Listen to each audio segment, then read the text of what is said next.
anak-anak, di video kali ini kita akan belajar latihan soal seni rupa kelas 4 semester 2. Kita langsung aja yuk. Nomor 1. Gambar cerita termasuk jenis karya titik-titik. A 2 dimensi, B 3 dimensi, C 4 dimensi, D terapan. Nah, anak-anak, gambar cerita itu termasuk karya A 2 dimensi. Kenapa? Karena gambar cerita itu hanya memiliki panjang dan lebar saja, dia tidak memiliki tinggi, jadi 2 dimensi. Kalau memiliki tinggi itu 3 dimensi. Jadi jawabannya A ya. Nomor 2. Cerita bergambar juga dapat disebut titik-titik. A komik, B novel, C koran, D video. Jawabannya adalah A komik. Jadi komik itu cerita bergambar, yang di dalam komik itu isinya ada panel, ada balon kata, dan juga ada gambar yang sesuai alur ceritanya. Nomor 3, perhatikan pernyataan berikut. 1. Terdapat gambar. 2. Terdapat tulisan. 3. Berbentuk 3 dimensi. 4. Menarik perhatian. Nah, ciri-ciri komik itu ditunjukkan nomor titik-titik. Kita lihat satu persatu yuk anak-anak. Yang nomor 1 terdapat gambar, itu benar. Nomor 2 terdapat tulisan, benar. Nomor 3 berbentuk 3 dimensi, ini salah, karena komik itu bentuknya 2 dimensi. Yang keempat menarik perhatian, benar juga. Jadi jawabannya adalah 1, 2, dan 4. Jawabannya B. Nomor 4. Menggambar komik dapat dilakukan dengan media kering dan basah. Contoh media yang digunakan dalam teknik kering adalah titik-titik. A. Cat air, B. Cat minyak, C. Krayon, D. Tinta. Nah, jawabannya adalah C. Krayon. Karena cat air, cat minyak, dan tinta itu untuk komik dengan media teknik basah. Nomor 5, perhatikan pernyataan-pernyataan berikut. 1. Lebih mudah dibaca. 2. Tampilan lebih menarik. 3. Membosankan. 4. Mudah dipahami. Pernyataan di atas yang merupakan kelebihan komik adalah kita bahas satu persatu. Nomor 1, lebih mudah dibaca. Ini benar, karena tulisan di komik itu singkat-singkat. Yang kedua, tampilan lebih menarik juga benar. Yang ketiga, membosankan, ini salah. Yang keempat, mudah dipahami, benar. Jadi jawabannya adalah 1, 2, dan 4, B. Nomor 6. Proses membuat komik dilakukan melalui beberapa langkah. Tahap awal membuat komik adalah titik-titik. A. Pewarnaan, B. Penghiasan, C. Membuat sketsa, D. Menentukan tema. Anak-anak, ketika kita membuat komik, tentu saja langkah awal adalah menentukan tema. Jawabannya D. Nah, setelah menentukan tema, kita baru membuat sketsa, baru pewarnaan.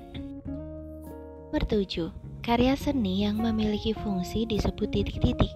A. Seni kriya, B. Seni lukis, C. Seni patung, D. Seni abstrak.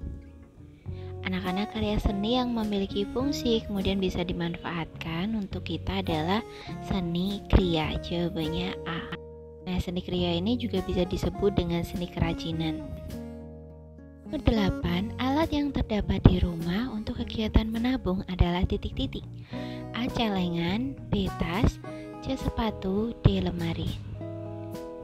Jawabannya adalah A. Celengan. Anak-anak pasti kalau menabung di celengan kan?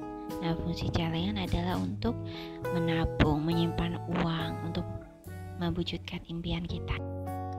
Nomor 9. Hiasan yang dapat diberikan pada celengan adalah titik-titik.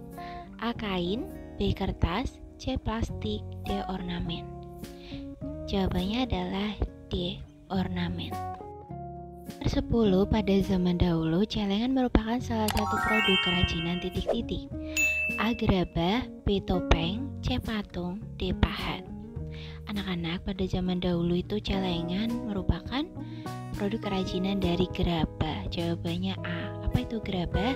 Yaitu terbuat dari tanah liat. Jadi kebanyakan pada zaman dahulu itu celengan dari tanah liat. Mungkin sekarang masih ada, cuma orang-orang lebih banyak menggunakan dari plastik ataupun kaleng. Nomor 11, perhatikan bahan-bahan berikut. 1. Kertas koran, 2. Kertas minyak, 3. Kertas karton, 4. Plastik. Bahan yang digunakan untuk membuat layang-layang adalah titik-titik. Kita bahas satu persatu yuk anak-anak. Yang pertama kertas koran, itu bisa untuk layang-layang. Yang kedua kertas minyak juga bisa. Yang ketiga kertas karton, ini tidak mungkin. Kenapa? Karena kertas karton itu tebal dan nanti layang-layangnya nggak bisa terbang. Terus yang keempat plastik, ini juga bisa. Jadi jawabannya adalah 1, 2, dan 4. Jawabannya B. Nomor 12, bentuk dasar layang-layang adalah titik-titik. A segitiga, B jajar genjang, C segi 5, D segi 4. Jawabannya B jajar genjang. Nomor 13, salah satu hal penting yang harus diperhatikan saat memainkan layang-layang adalah titik-titik. A. Teman yang membantu, B. Arah angin, C. Jenis bahan, D. Alat yang digunakan. Nah anak-anak, kira-kira apa sih yang paling penting ketika kalian bermain layang-layang? Iya, jawabannya benar sekali, B. Arah angin. Jadi angin sangat penting dalam memainkan layang-layang. Kita harus tahu arah anginnya kemana, jangan sampai kita salah menerbangkan layang-layangnya, nanti yang bisa malah gak bisa terbang. Nomor 14, waktu yang tepat untuk memainkan layang-layang adalah titik-titik. A. Hujan, B. Terang, C. Panas, D. Berangin. Jawabannya adalah D. Berangin. Jadi waktu yang paling tepat adalah ketika banyak angin anak-anak.